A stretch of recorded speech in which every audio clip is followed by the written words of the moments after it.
دے. فنا فی اللہ کی تہ میں بقا کا راز مضمر ہے. جسے مرنا نہیں آتا اسے جینا نہیں آتا. وہ مرد نہیں جو ڈر جائے حالات کے خونی منظر سے. جس حال میں جینا مشکل ہو اس حال میں جینا مردی ہے. السلام علیکم ورحمۃ اللہ. میں نے محترم ڈاکٹر اسلام الدین مجاہد صاحب کا یہ میسیج پڑھا. بات اس میں اتنی آسان نہیں ہے جو پالیسی ڈکلیئر ہو چکی ہے. اصل میں اس میں پوری پالیسی میں مائنارٹیز کو اور مسلم کو بہت بری طریقے سے جو ہے علیحدہ کر دیا گیا. اور اہم پوائنٹ یہ ہے کہ سیکولرزم کو نکال کر گیتا اور اینسنٹ اور ویدانتا کا پورے ایجوکیشنل سسٹم پہ انہوں نے جو ہے امپلیمنٹ کرنے کی بات کہی ہے. اور ہر پیراگراف اور ہر تھوڑے جو ہے چیپٹر کے بعد بار بار اس کو دہراتے رہیں کہ بھئی وہ قدیم جو نالندہ کی جو تعلیمات تھیں اور وہ سائنس اور میتھس تھے اس کو پھر سے لانا چاہتے ہیں. تو اس کو میں نے پہلے بھی گفتگو میں کہا تھا LLASM language literature arts sports اور میوزک.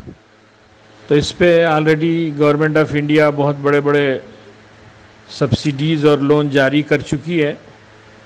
اور یہاں حیدرآباد میں ایک بہت معروف فیملی کی اہلیہ نے 25 کروڑ روپے اس پہ اٹھایا ہے اور ایک میوزک کا بہت بڑا انڈیا کا کالج کھول دیا ہے. اور دوسری بات یہ ہے کہ اردو کے خاتمے کے لیے اس میں پوری تمام تر یعنی کوشش کی گئی. اور 5 سے 10 سال کے درمیان انڈیا سے یہ لوگ اردو کو ختم کرنا چاہتے ہیں. اس کی میں مثال پہلے بھی دے چکا ہوں کہ بار بار فارسی کے ڈیولپمنٹ پالی لینگویج مدر ٹنگ اور فارسی کے ڈیولپمنٹ کی بات کہی گئی. پوری پالیسی میں اردو کا لفظی استعمال نہیں کیا گیا. تو ہر ایریے کا سنچالک وہ اسکولز اور کالج کے معیار وہاں کے اپائنٹمنٹس اور وہاں کی جو گورنمنٹ کی ایجوکیشنل سبسڈی ہے اس کے سلسلے میں اپروو کرنا ضروری ہوگا. اس کے بغیر جو ہے کوئی کالج کوئی اسکول جو ہے چل نہیں سکے گا. یہ سب سے بڑی خطرناک بات ہے. اور سارے اختیارات ٹیچر کے اپائنٹمنٹ سے لے کر اور دوسرے جتنے لائسنسنگ پروسیجر ہے سب سینٹرل گورنمنٹ اپنے ہاتھ میں لے چکی ہے. اور اس کے کرتا دھرتا پرائم منسٹر ہوں گے.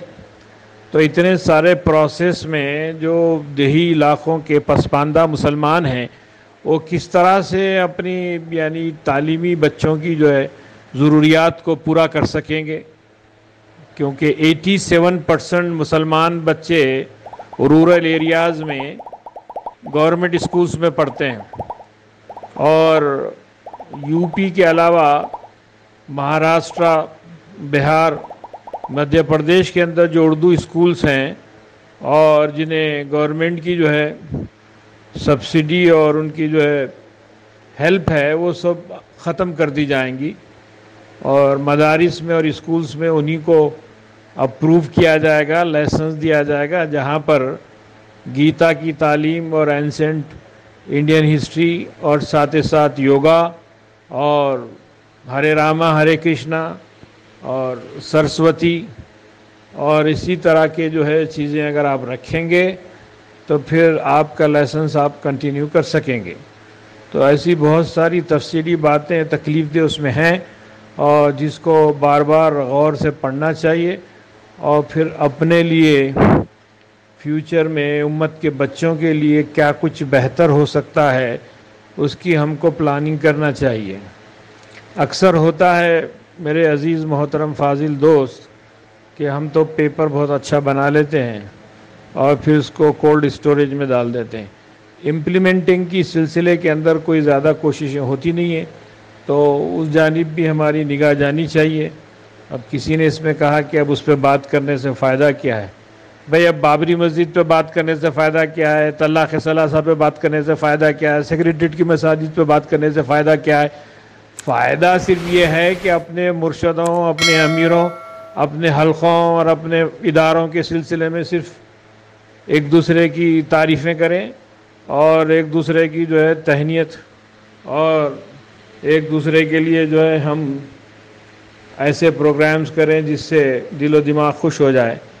تو اپنے حلقے میں اپن ایک دوسرے کو خوش کرنے کی حد تک جو ہے امت کو اتنے ہاؤس اور کوتا نگاہی سے نہ دیکھیں، بلکہ اپنا ویژن بڑا کریں اور بہت دور کی اور بہت آگے مستقبل کے سلسلے میں سوچنے کی کوشش کریں.